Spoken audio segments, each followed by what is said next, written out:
What's going on, guys? Welcome to Everything Always. My name's Michael Roman. With Spider-Man Far From Home's earliest screenings out of the way, numerous members of the public have now seen the movie, and although a lot of them were industry insiders who wouldn't simply take to Twitter or Reddit and spill the beans, they've told enough people at this point, it's 2019, the information has been disseminated, and now we can confirm across multiple platforms, and as reported by multiple sources, both post-credit scenes for Spider-Man Far From Home. We're going to break down what they mean for both Spider-Man 2 and then obviously Spider-Man 3, but also, as we end the Infinity Saga, what it means specifically going into Phase 4 and what it could mean down the road for Avengers 5. And trust me when I tell you, there's definitely going to be implications going forward. They took this opportunity, the last movie in the first 3 phases, to set up a ton of stuff for Phase 4. But first, if you could grab the subscribe button, we're giving away 2 PlayStation 4 Pros, as well as a whole slew of other Marvel-related stuff, including tickets to go see Spider-Man Far From Home in IMAX. All you have to do, hit the subscribe button, then hit the notification bell, leave a like and a comment on this video, and if you want, stick around to the end of the video. I'll get into all the giveaway stuff again there.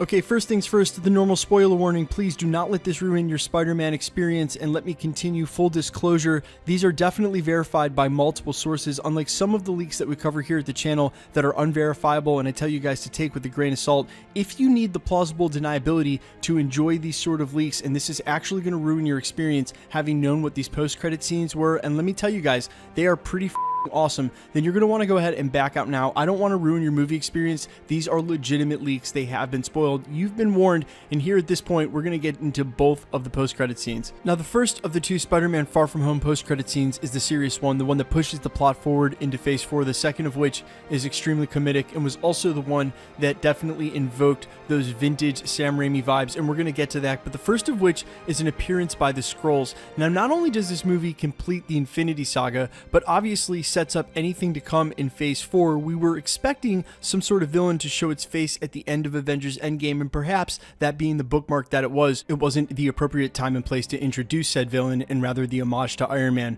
was a much better send-off. But in this post-credit scene, it appears as though Maria Hill and Nick Fury have both been Scrolls throughout the entirety of Spider-Man Far From Home. Now, it's certainly unclear as to whether they were Scrolls right when they came back from the snap, if this is even the Nick Fury that got snapped back, or something has run incursion in the meantime and they're just fill-ins. But what seems to be clear is they're still in the role of the good guys. Now, we have not talked about the Scrolls a lot at this channel. The argument was super played out before I even had a YouTube channel, and the truth is, with their involvement in Captain Marvel, there was no way Marvel Studios were going to turn around and put them in any significant role as a villain in Avengers Endgame. And perhaps in this post-credit scene, they're still playing the role of the good guy, but we of course know this isn't going to last. And remember, we've only seen a small cross-section of the population. In no population do 2 or 3 people, or even a group of 10 or 100, speak for the entirety of that race. The Scrolls could still plan a secret invasion, and as the Russos have implied by their direct interviews, I don't need to play the clip, you guys have all heard it 1,000 times, and if you haven't, it's easily sourceable.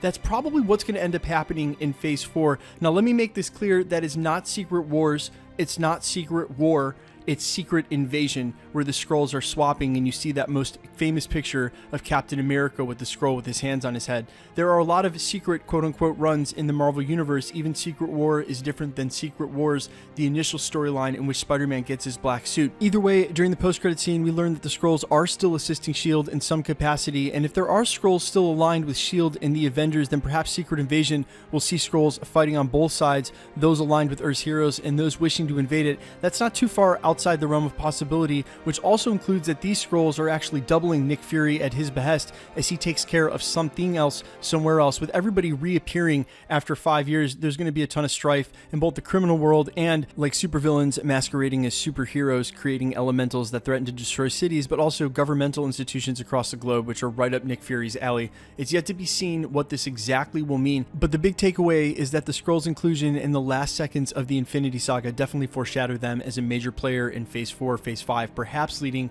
to an Avengers 5 Secret Invasion. Now, for the second post-credit scene, a tweet from the film's very first night of screening seemed to imply there were Sam Raimi vibes all over one of the post-credit scenes, and I even saw reports the next day that Tobey Maguire would be making an appearance in some sort of Spider-Verse capacity. Now, that's not true at all, but the truth is that there are Sam Raimi vibes all over this post-credit scene.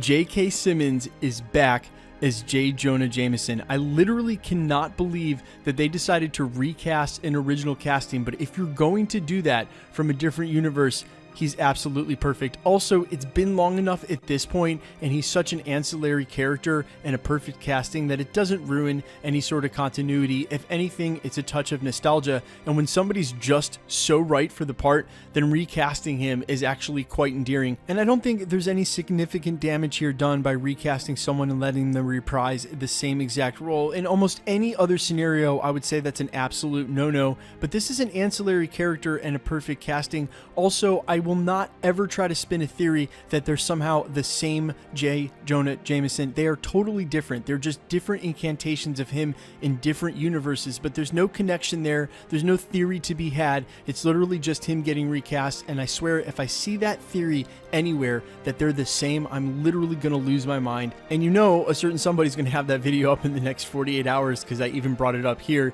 Either way, that's not true. They're not the same. It's just someone playing the same role in two different universes.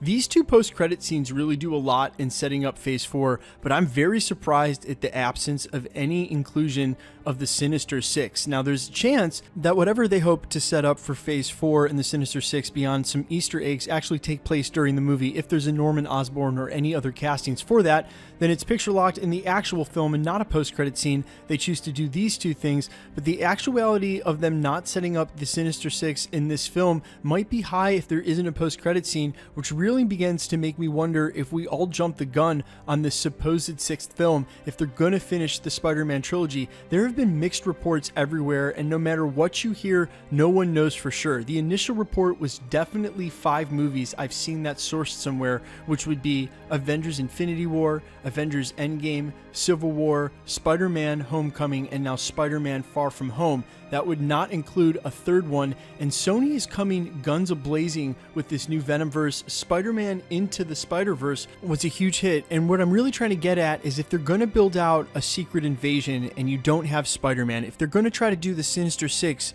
and they lose Spider-Man, then these stories really lose their poignance. And if we really are on the eve of the Fantastic Four entering the fray, if there's a chance he's going to cross over with the Hulk, then not all is lost for some of Spidey's most classic matchups in the MCU, not only against his supervillains, but rather pair-ups against other superheroes like the Punisher, for instance, and or Hulk, like Tom Holland said in a recent interview, and or the Fantastic Four. See Amazing Spider-Man #1. So here's to hoping that Sony and Marvel Studios can work out whatever they need to keep him around a little bit while longer, at least through the rest of Phase 4. If they're going to do something like a Secret Invasion and or a Sinister Six to complete the Spider-Man trilogy, you really need Spider-Man, as bad as Sony needs Spider-Man to finish their Venomverse. Perhaps if they do the next Venom, Venomverse Carnage, that buys us a couple years, and then a couple years after that, when he's completed his Phase 4 role in the MCU, they can trade him back, slip him through a time vortice or the multiverse, and he'll end up in San Francisco, a la the multiverse, and square off against Tom Hardy's Venom. Guys, let me know what you think in the comments about these post-credit scenes, the inclusion of the Scrolls, and then the recasting of J.K. Simmons as J. Jonah Jameson. Of course, this has been verified again across multiple platforms. A lot of people would have to be wrong for these to be wrong, and the movie won't be released now for another 2 weeks, but you can assume that these are correct. So going off that, what do you think about them? How do you feel about the recast of John Jonah Jameson, and how do you really feel about the inclusion of the Scrolls? Does this definitely spell Secret Invasion for the end of Phase 4? And quickly, let's get into the giveaway stuff before I let you go. All right, we are giving away 2 PlayStation 4 Pros here at the channel. For those of you who get a little confused in the comments, we continue to give them away at every 100,000 subscriber mark. All you have to do for that one is hit the subscribe button, notification bell, like and comment, regular stuff. The next one will be given away at 500K. We're also giving away a PlayStation 4 Pro over on my Spotify account, Allfires. It's free and easy to enter that one as well. All you have to do is hit the link in the comment and the descriptions down below. If you have a Spotify account, great. If you don't, it's free to make one. All you need is an email. Follow my account, Allfires, stream the song I Bleed Stars, screenshot that, then send that screenshot to everythingalwaysYT at gmail.com. Again, that's everythingalwaysYT at gmail.com, and I'll include that again down in that link in the descriptions. Far fewer people are going to do this than sub here at the channel, and it's a great way of boosting your odds of winning a PlayStation 4 Pro. If you want to win the PlayStation here at the channel, any of the tickets to go see Spider-Man Far From Home in IMAXs, will continue to give them away as the movie's going to release, as well as any of the other prizes we announce here at the channel throughout the rest of the year. All you have to do, all the same rules apply. Hit the subscribe button, then hit the notification bell. Be sure to leave a like and a comment on this video, and the more videos that you like and comment on, the better chance you have of winning. It's that simple. My name's Michael Roman. This is Everything Always. Guys, thanks for checking out the channel and stick around. We'll be posting again real soon.